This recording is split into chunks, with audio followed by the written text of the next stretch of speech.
What's up, everybody? It's your favorite hookups, favorite nerd. Today we are looking at Generation Toy Scraper, which is awfully close, isn't it? Which is their company's homage to Scrapper. So let me explain how I got this thing first of all, because people are going to ask.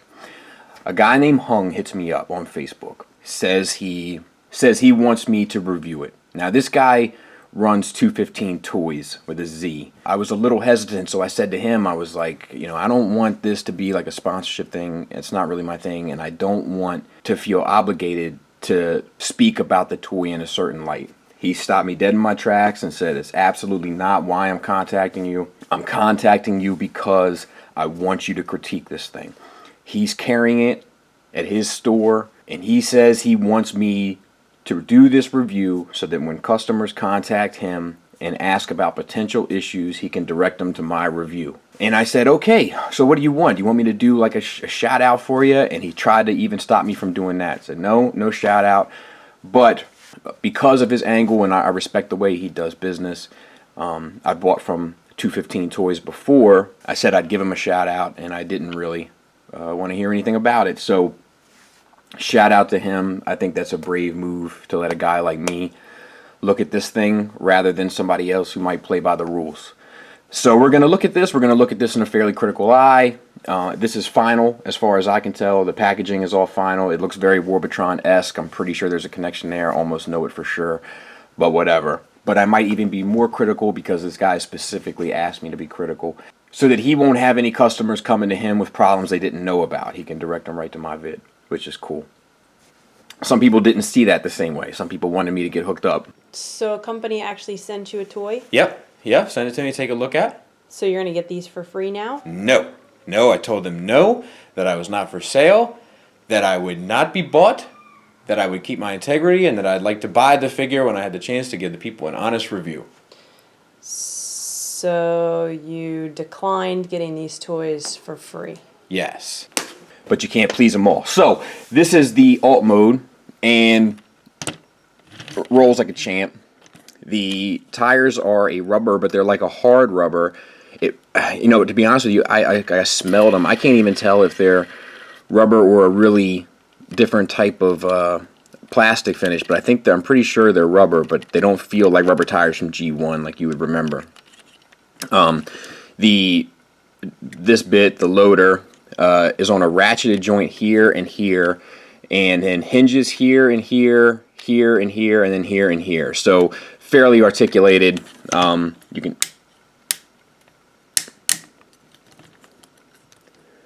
and so on and so forth. You know, no real problems getting any kind of pose that you would possibly want for it.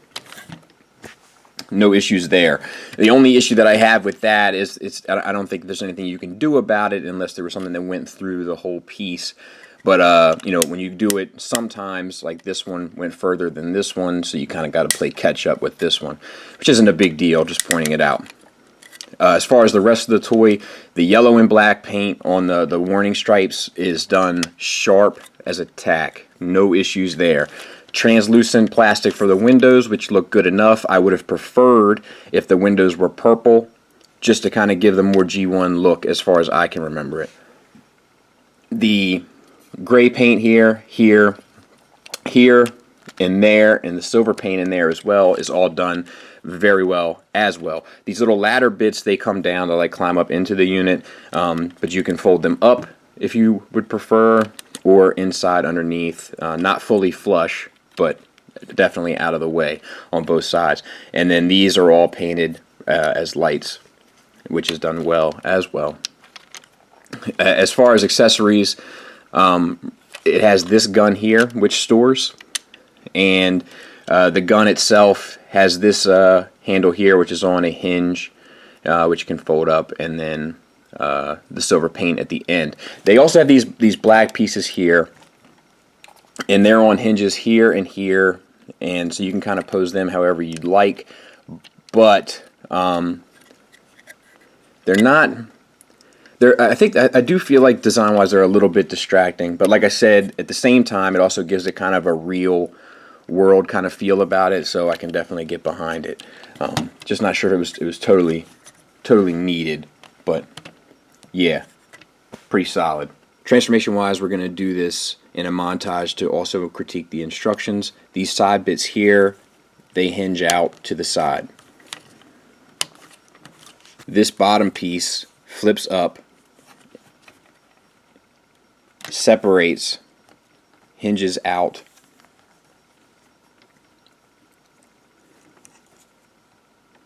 and then back down. Then you secure it with these pieces coming back. This piece flips back, this piece flips back. These side pieces flip all the way around. These hinges here, I will say, feel a little loose.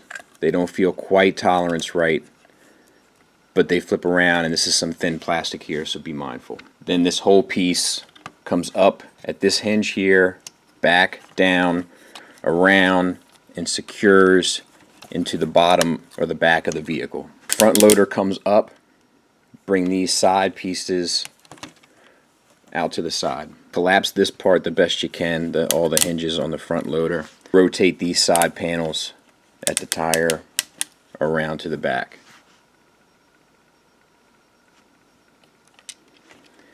Then flip them back up on both sides. Make sure your ladder bits are flipped up. Same on the other side. Unplug them from the back and then spin them around until they meet each other in the back. Take these pieces, flip them in until they peg in. Spin it at the bicep swivel basically, all the way around until they're down at the bottom. Fold these pieces to the inside. They'll plug into the chest of Scrapper. Bring these pieces around, flip them down on top. Take these black pieces that we've already talked about, fold up and fold in on both sides. And I will say this feels like it should clean up a bit better. And perhaps I don't have it right, but I don't see any other way to do it. Take the feet, fold them up on top of themselves. Now you can have the weapon stored back here too, but it's kind of a pain to get it in there, so mine is not. Take these pieces here on the side, flip them down. Same on the other side. Take your top piece, bring that up and down.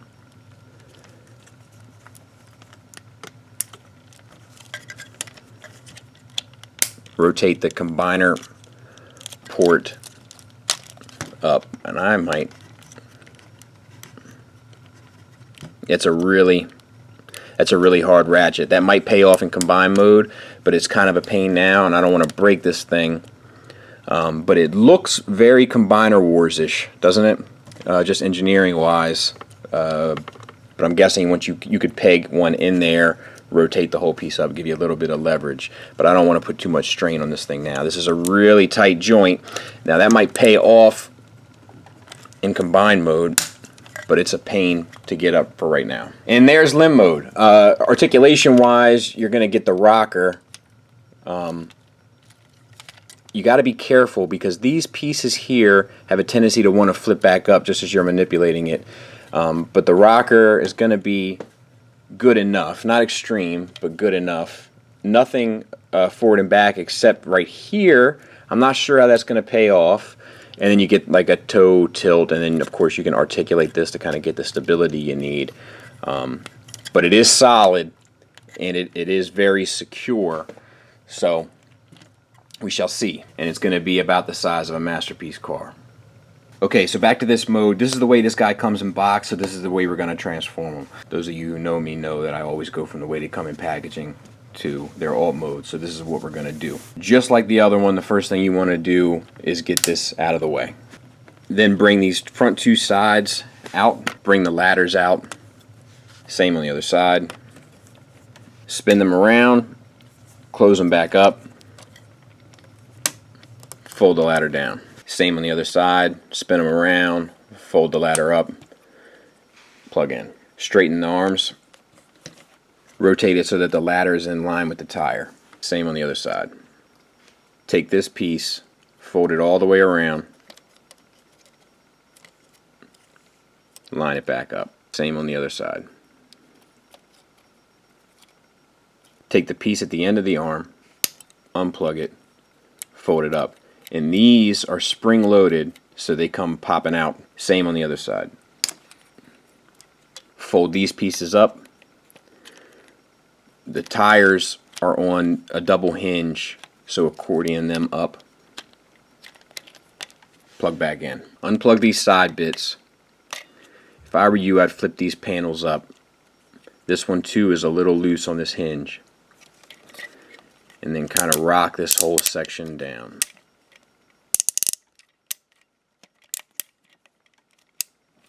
Once again on the back, open these pegs up here to unlock this. Rotate this section up. Spin these side pieces down. Rotate the feet at these gray hinges up. Bring this whole section down and around. Close this bit of business up here in the front. Bring the arms down. Bring this open. Flip the head up.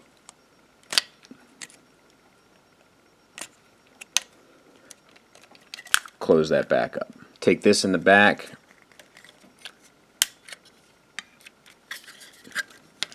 Fold it all down. So let's get into them. The head. I like the head sculpt. I think it's very Scrapper-esque. It's on this hinge piece here, and then it's on a ball peg that plugs up into the head there. There's also light piping in there as well, and they chose red color, which is nice. You don't often see that. And I feel like, you know, with Warbotron especially, they chose like bizarre colors, yellow or whatever. But that's red, and that's well thought out, well done. I don't like that this tab piece here doesn't plug in. TFC has a habit of doing that. I don't care for that. I wish there was a tab, and there's no reason why there shouldn't have been. Chest sculpt all looks good, line work wise and design wise. It's a good sculpt, good mold, and you get the waist swivel with no problem. There is a problem when you get a little bit lower, but we'll talk about that when we get there. Shoulders, you know, I thought they looked a little weird in pictures because of this like thin here, and then the tire is actually supposed to make up kind of the bulk of the shoulder. But in person, I like it a lot. It's on a hinge here, so it gets you out to the side to there, and then you get a ratchet all the way around. But when it's in this way, obviously you can't rotate it at all. But it shouldn't be an issue to pose it. Bicep swivel is right above the elbow joint. Elbow limited, and it's limited because of this black piece, which strikes again. Now this is how the instructions have it, but what I would recommend is taking this, wrapping it around, and putting it on the other side. It's out of sight, out of mind, no worries. I don't know why they wouldn't have suggested to do it this way, and then you get your elbow getting you to 90 degrees, no problem. I'm not crazy about these spring-loaded hands. I don't feel like you know what I mean? I mean, they'll do their job, but they're just, you know, like they're just all the only thing.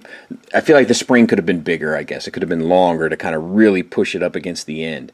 The wrist is on a swivel, but it's a little impinged by the sculpt, but not hateful. And then the fingers are articulated at the base knuckle with a single pin, which you know I am a fan of. I'm not a fan of individually articulated fingers. Holds his gun just fine, no problems there. It's funny because in alt mode there's a lot of paint, but in robot mode it doesn't come through as well. Like you get that stripe there on the back, but I mean there's no paint that comes through on the forearm or hand, and then on the shoulder you just get this and then that for a color breakup. So that's a little weird. Not hateful, but I would have preferred, like, there's space for paint. Why not put it in? Same on the other side, articulation wise. Same thing with this piece here. I would just recommend folding it around to the back side, so to speak, and keeping it hidden there, and then you can utilize your elbow, no issues. Hips. These pieces here suck. They suck on both sides. They're on ball pegs. One of mine keeps popping off. The other one is loose. I don't care for that at all design-wise. I think that was a very kind of a poor choice. But it is there, posed on a shelf. It won't be an issue, but just pointing it out. You can get that look because of the ball pegs, but not for me. You see how loosey-goosey they are? That's not my favorite way of doing business. Hips, universals. Good choice, ratcheted front and back, nothing out to the side, that's fine. Probably didn't even need the ratchet front and back. A nice friction universal works just fine for hips regardless. Thigh swivel. This one is a little loose. This one's fine. This one's actually perfect. This one's a little loose. So, pointing that out. Because of the transformation, you really got to get that solid shut there because it wants to do a reverse knee kind of a thing, like a dog knee. And you see how this keeps getting caught up in there? I don't care for that at all. Knees, ratcheted. If you have this piece in here back folded down, you can get to 90 degrees, no problem. But then that joint keeps coming loose. So that's going to take some tender love and care to kind of get it posed right. Calves and shins are where this fella shines paint-wise. You get this dark gray, the silver, the gray in there, the color stripes, the pistons painted, all that stuff, and all that stuff really shines through well. I wish there was more of this kind of finish in the arms, because I do feel like the arms look a little plain. Decepticon symbol there, I think that'll all be broken up nicely with the silver paint and silver plastic on top of the purple plastic. I think that will come through just fine. But some yellow stripe stuff in there I don't think would have hurt it. I'm not sure why that wasn't chosen design-wise. Ankles, you get your toe tilt here at this hinge, just back, nothing forward, which is fine. If I had to have one going one way, it would definitely be back and not forward, but it would have been nice to have both, and that just would have been a design issue here. And then the rocker is no problem, because you're on a hinge here and a hinge here, so you know, you have to cheat a little bit. Just flat, you still get the rocker, no problem. But I mean, you can get it in some extreme poses if you want, because you can just bend this down a little bit, and then, like, for the sake of a picture or something, like, you would never notice that in a picture, you know, to get your, or on a shelf to get your angle. So that's cool. The back cleans up fairly well. There is this large piece of kibble here and here. This you kind of need, right, for the character, because if you don't have it this big, it doesn't look right in alt mode, and if you don't have it on the back, then it doesn't look right in robot mode, because that's just Scrapper's design. The one thing I wish here is that when you pull this whole section down there, and you bring that down, like this piece here, let me see if you can get to see that. These pegs here, when he's in combine mode, like we just looked at, they peg in to his back, you know, and then I wish there was a way to fit this up through there, but it doesn't seem like to me there is. But let's say there was, I feel like that is a lot less intrusive, and that light pipe is showing up well there, but that is a lot less, you know, obvious of back kibble, rather than the way that you kind of have to do it, which is unplugging these, bringing these up here, and then you kind of got to make the S out of these joints there, to just kind of have this there in the back. And I don't know, it's not the worst thing in the world. Do you know what I mean? But I feel like it was really close to a better option that was passed on. But all in all, pretty good, but a couple issues. Real quick before we get to size comparisons, it should also be noticed that articulation is a little hindered trying to get the arms out to the side, because the hinge that gets you up doesn't allow for the way that the sculpt is to get you out to the side. So that's kind of a bummer too. But size comparison wise, there he is next to Titan Wars Scrapper. The proof is in the pudding there, right? The size is definitely comparable. And actually, he's not standing 100% straight.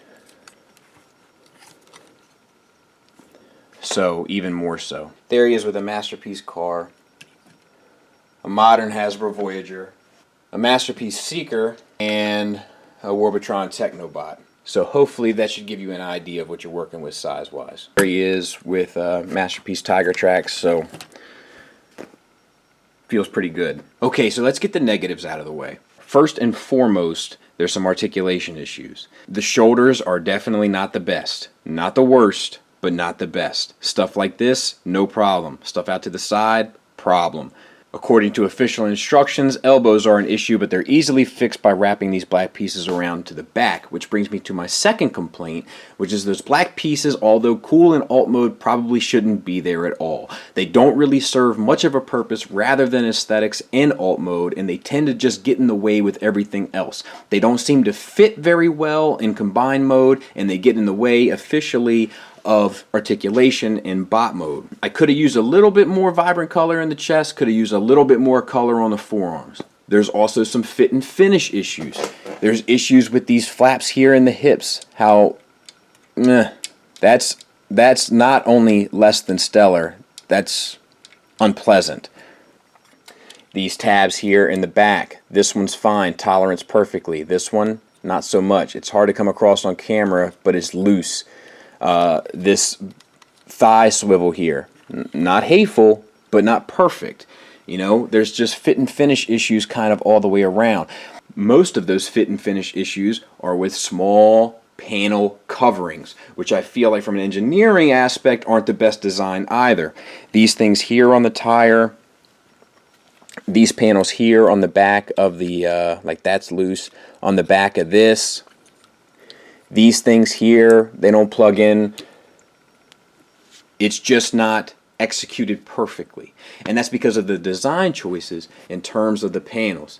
They're smaller, they're thinner, they don't secure themselves, so they end up being problematic. There's definitely positives as well, though. It's easily the best scrapper I've ever messed with. For a Warbotron related in somehow, shape, or form, I don't want to get into all that, it should be noted there's not a single stress mark. Also, in terms of Warbotron, the engineering is definitely more advanced. This is probably coming from experience and confidence within production. The line work, the sculpt work, the detail, all that stuff, top shelf. The paint, where it is applied very well. The articulation, except in the shoulders and elbows with official transformation, is fairly well done. The only exception to that is those panels that we've already talked about in the pelvis getting in the way of the hips. The size and overall design is perfect for me, for my aesthetic taste. I feel like he should be about the size of an MP car. I feel like the combined mode limb should be about the size of the MP car. And this guy has a presence. The design cues, the little lines in detail that give it some depth, all that stuff makes for a very organic, very intimidating, very menacing looking bot. So do I recommend him? Yes. Do I recommend the set? That's going to depend when we see how this all shakes out in terms of forming Devastator. But as of right now, I have a lot of confidence in the Warbotron folks. I have a lot of confidence in their combined product. I have a lot of faith and hope in this line. There are some things here I wish could have been done differently, but overall, I think it's worth the purchase. Once again, before I get out of here, I want to give a shout out to Hung. That dude could have hit up guys with a lot big of a following than I have, and I respect the dude's integrity that he was like, look, I want to have an honest opinion about this thing without anybody blowing smoke up anybody's backside so that I can give them a direction so they won't call me with concerns that they should have already known about by watching your review. Shout out to that dude. He's asked me not to plug him. I don't care. He's getting the plug regardless, just because I appreciate the dude's faith in me. Who else would do this for Uncle Skullface?